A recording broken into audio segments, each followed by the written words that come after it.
Kada lipas ng araw, may mga bagong bagay akong natututunan. Mga bagay na dati, di naman iniintindi. Noong panahon na maliit pa lang ako, simple lang ang mundo. Ngayon, may mga laban na akong personal. May mga laban na dati, tinatawanan ko lang. Kada oras na lumilipas, ramdam ko kung gaano kabilis ang panahon.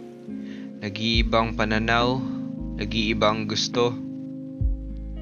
Kung dati, madalas akong umiinom kasama ang mga barkada. Ngayon, mas gugustuhin ko pa yatang magkape nang ako lang mag-isa habang nag-iisip.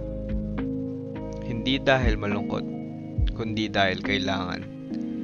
Kailangan minsan ng katahimikan, lalo na sa mundong sobrang ingay.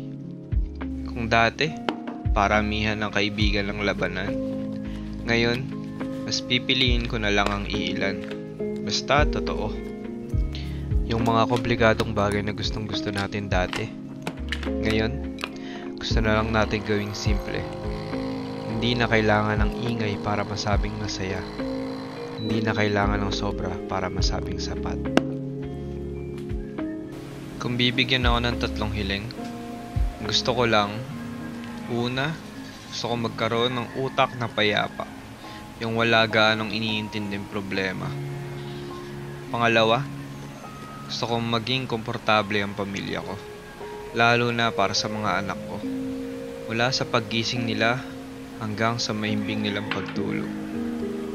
Pangatlo, siguro, 10 milyon para lang may panggastos.